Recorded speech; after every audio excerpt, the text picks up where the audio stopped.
Glamorous Excellence Awards 2020. Dr. Pradeep Agrawal, nominated for Best Administrator of the Year.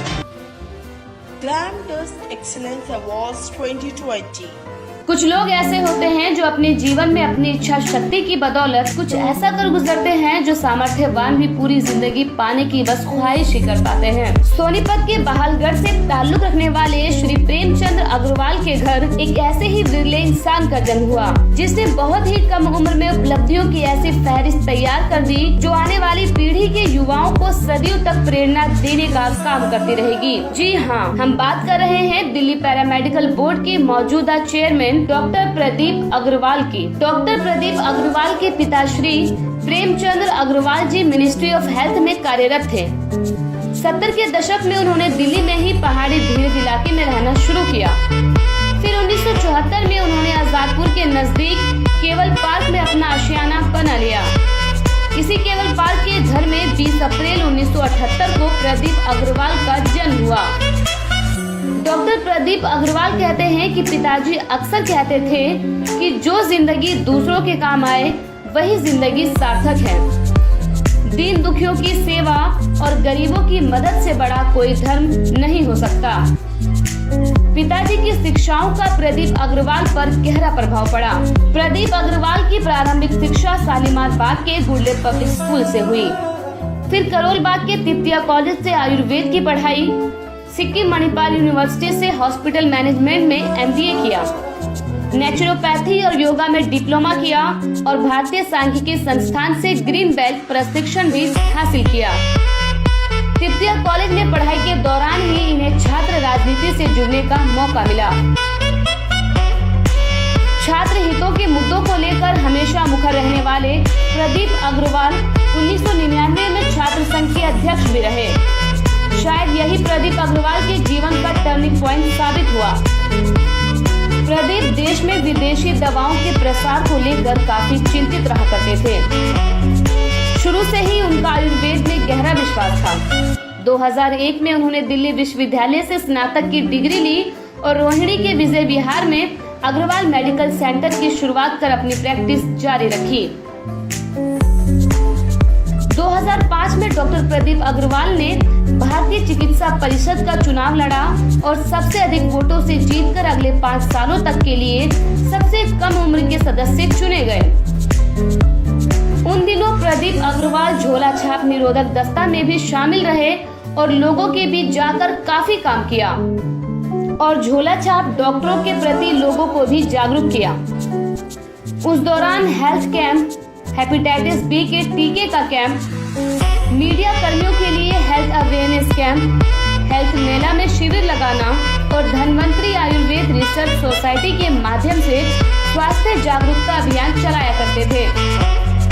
नवंबर 2006 में नेहा अग्रवाल के साथ परिणय सूत्र में बंधे डॉक्टर प्रदीप अग्रवाल को आज 2 पुत्र रत्नों का सौभाग्य प्राप्त है।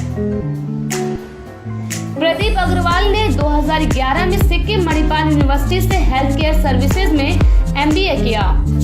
फिर नागलोई के सोनिया हॉस्पिटल, पुष्पांजलि के हेमराज जैन हॉस्पिटल, ब्रिज विहार के तनेजा हॉस्पिटल और पानीपत के महाराजा अग्रसेन हॉस्पिटल के चीफ एडमिनिस्ट्रेटर की भूमिका में अपना योगदान दिया। 2011 में ही तत्कालीन उपराज्यपाल तेजिंदर खन्ना ने डॉक्टर प्रदीप अग्रवाल को दिल्ली पैरामेडिकल बोर्ड का सदस्य मनोनीत किया। 2013 तक डॉक्टर प्रदीप अग्रवाल परा चिकित्सा परीक्षा निकाय दिल्ली सरकार में सचिव की भूमिका निभाते रहे। प्रदीप अग्रवाल ने सन 2013 से 2016 तक सेंटोम हॉस्पिटल के CEO की भूमिका में भी अपना योगदान दिया। मार्च 2016 में प्रदीप अग्रवाल दिल्ली पैरामेडिकल बोर्ड के चेयरमैन नियुक्त हुए। वैसे तो दिल्ली पैरामेडिकल बोर्ड का गठन 2011 में ही हो गया था, पर 2015 तक इसमें कुछ खास नहीं हुआ था। मार्च 2016 में जब डॉक्टर प्रदीप अग्रवाल को चेयरमैन नियुक्त किया गया, तब से ही इसकी सही मायनों में शुरुआत हो पाई। आपको बता दें कि दिल्ली पैरामेडिकल बोर्ड आयुष के पैरामेडिक्स को रेगुलेट करता है। डॉक्टर प्रदीप अग्रवाल बताते हैं कि आज केंद्र सरकार में भी इस इस तरह की कोई बॉडी नहीं है जो पैरामेडिकल के क्षेत्र को रेगुलेट करती हो।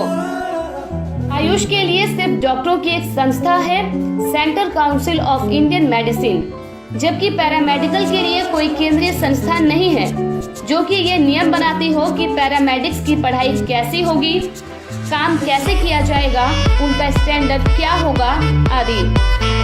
दिल्ली ऐसा पहला राज्य है जिसने ऐसी किसी बॉडी का गठन किया है, लेकिन जब 2011 में बॉडी बनी तो उस समय की सरकार पैरामेडिकल बोर्ड को किसी तरह का इंफ्रास्ट्रक्चर मुहैया करा नहीं पाई थी और दिल्ली पैरामेडिकल बोर्ड 5-6 सालों तक खुद के अस्तित्व के लिए ही संघर्ष करता रहा।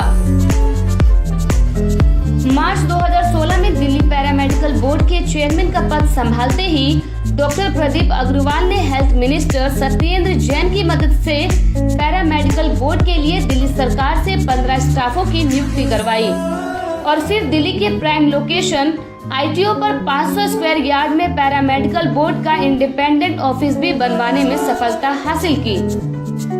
स्वास्थ्य मंत्री सत्येंद्र जैन के कुशल नेतृत्व और डॉक्टर प्रदीप अग्रवाल की बेहतरीन कार्यशैली के कारण ही आज दिल्ली पैरामेडिकल बोर्ड ने 3 कोर्स आयुर्वेद के लिए और 3 कोर्स यूनानी चिकित्सा पद्धति के लिए मिनिमम स्टैंडर्ड ऑफ रेगुलेशन के साथ डेवलप करने में कामयाबी हासिल की है, क्योंकि दिल्ली सरकार के पास नोटिफिकेशन के लिए भेजा भी जा चुका है और दिल्ली में जो भी संस्थान इन कोर्सेज को पढ़ाना चाहेंगे फिर उन्हें दिल्ली पैरामेडिकल बोर्ड मान्यता भी देगी।